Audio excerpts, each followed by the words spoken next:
Here we go with episode 5, comparing my custom Avengers Infinity War minifigures to Legos, and we're gonna pack in 4 minifigures into this video: Bucky, Falcon, Wanda, and the Vision. So the Winter Soldier is actually, well, Lego's version has not been released yet. It's a part of that upcoming 4-pack that is exclusive to the non-existent Toys R Us's here in the US, which are just now finally closing up for good next month. However, they will remain open in Europe and in Canada, so this pack is still going to hit store shelves, just not necessarily stateside, unless there's like some serious repackaging and redistribution to be had. However, unfortunately, the picture of the 4-pack was leaked, and look, man, I don't need a copyright strike right now, but the good news is, I totally forgot to mention this in the episode before last, Lego actually included these minifigures in their Marvel Studios 10-year anniversary poster recreation, so we get to use that for this video. You can see Lego's Bucky is definitely a huge improvement from the Civil War version, which had Star-Lord's face,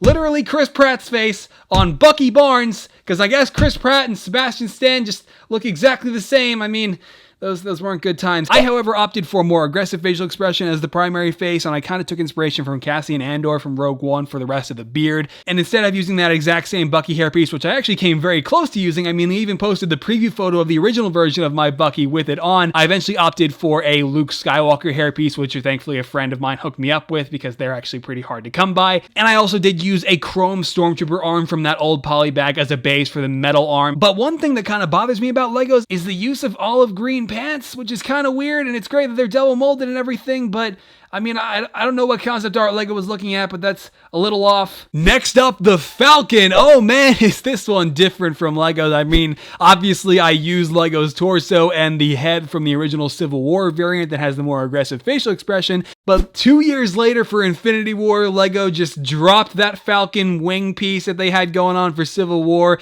and they opted for a set of brick-built wings, which are still kind of good, and I appreciate the idea. I mean, we gotta use Lego pieces somewhere, and that's totally fair, but I mean, the separations in between the hinges, they're really awkward looking. At least the detail is there, and I mean, I guess at least Red Wing can still be detached, so I mean, they're okay. Obviously, I took a much different approach using a sheet of styrene and cutting the wings from that before spending like 3 or 4 straight days painting all of the detail on both sides of the wings. It was insane, but definitely worth it. The alternative face that they went for, though, was definitely a little bit weird. I mean, it looks a little bit more like Michael B. Jordan than it does Anthony Mackie. Our third minifigure for this comparison is Scarlet Witch. Now, Lego didn't make a new Scarlet Witch for Infinity War, which is totally fair. Her costume didn't change at all. It was just her hair color that changed.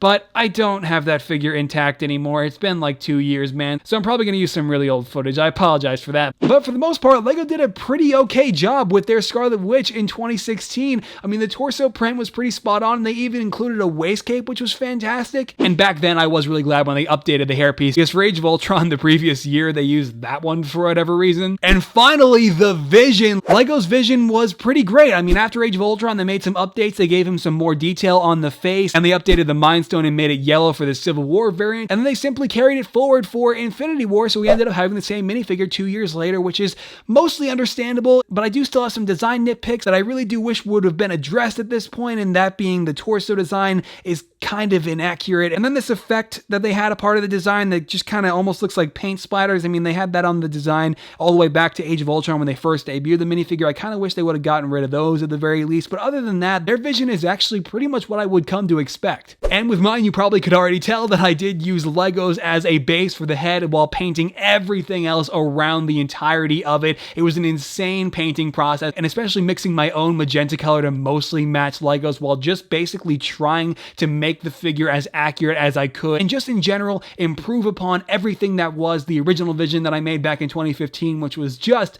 god awful. And that of course came in the form of also updating the primary color of his body to a sand green as opposed to a dark green. But yeah, that is pretty much all I have to say, and so that concludes this video, this comparison video. Thank you so much for sticking around for the whole thing. I so appreciate it. And if you want to support the channel, consider checking out the newly launched store or my Patreon page, where I have been posting progress photos of my upcoming Okoye minifigure from Black Panther. My Patreon is the place to see all my upcoming minifigures long before even the actual preview photos that I post over on Instagram, Twitter, and Facebook before the actual showcase video comes to the channel. So definitely a bunch of cool stuff to check out while I am working on those minifigures, because it is a little bit difficult to keep videos going while I am vigorously working on new minifigures. So that is pretty much it for this video. Let me know whose minifigures you think were better down in the comments. Even though it's not some sort of petty game, it's still just really fun to kind of put these minifigures side by side and see what the differences are. So on that note, I'm gonna go. Okay, bye.